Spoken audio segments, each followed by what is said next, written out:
Hi, this is doctor Kumar and నేను మీ ఫిజియోథెరపిస్ట్ని. ఈరోజు అందరి వీడియోతో మీ ముందుకు వచ్చాను. ఈరోజు చిన్న టాపిక్ గురించి డిస్కస్ చేసుకుందాం. ఇప్పుడు జనరల్గా వచ్చే ప్రాబ్లమ్స్లో ఇప్పుడు back pain and neck pain చాలా కామన్ అయిపోయింది అందరిలో. ఇప్పుడు ఎక్కువ కంప్లైంట్స్ వస్తున్నాయి మాకు కూడా. ఏజ్తో రిలేటివ్ లేకుండా, ఏజ్తో సంబంధం లేకుండా వస్తున్నారు.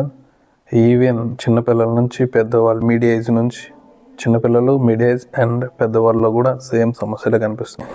మనం back pain and neck pain గురించి మాట్లాడుకుంటున్నాం కాబట్టి ఎక్కువగా disc bulges and cervical spondylitis and nerve compressions ఇవన్నీ ఎక్కువగా మనం తరచూ ప్రతి ఇంట్లో ఇప్పుడు ఈ మధ్యన వింటున్నాం ఎక్కువ, అది తెలిసిందే.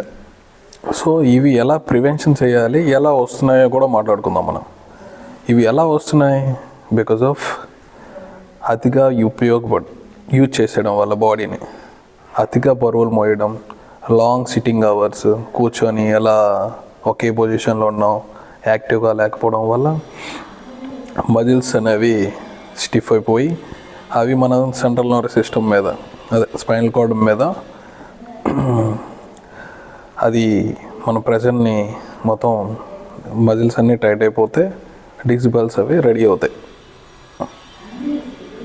ఇవి జనరల్గా తెలిసిందే.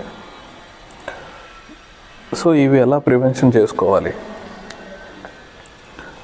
డైలీ లైఫ్ స్టైల్ మార్చుకోవాలి మనం, అండ్ యాక్టివ్గా ఉండాలి, అండ్ స్ట్రెంథనింగ్ యాక్టివిటీస్ చేసుకోవాలి, స్ట్రెచ్చింగ్ యాక్టివిటీస్ చేసుకోవాలి.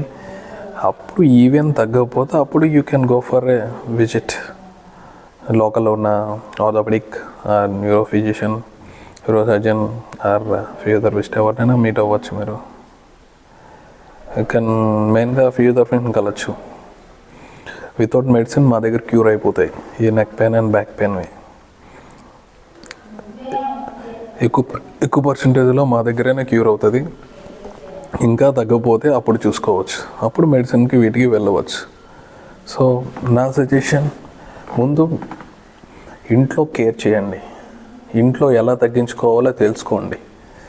80% వరకు ఇంట్లోనే క్యూర్ అయిపోతాయి చాలా వరకు ఇటువంటి సమస్యలు నేను చిన్నగా వచ్చినప్పుడు. అది మీరు నెగ్లెక్ట్ చేసి అది ఎక్కువ చేసుకొని రోజులు, మంత్స్ గడిచే కొద్దీ అది సివియర్ అయిపోతుంది. అప్పుడు మీరు ట్యాబ్లెట్స్ అంటారు, ఫిజియోథెరపీ అంటారు, అండ్ ఈవెన్ సర్జరీస్కి వెళ్ళిపోయిన వాళ్ళు కూడా ఉన్నారు. So prevention is better than anything else. ముందుగానే ప్రివెంట్ చేసుకోండి, తర్వాత సఫర్ అవ్వకండి. ఇది ఒకటే చెప్పగలను. గో ఫర్ ఏ సజెషన్ తీసుకోండి వెళ్ళి, చిన్నగా ఉన్నప్పుడే. అది ఎక్కువైన తర్వాత బాధపడే బదులు చిన్నగా ఉన్నప్పుడు తగ్గించుకోవడం 100% బెటర్. సో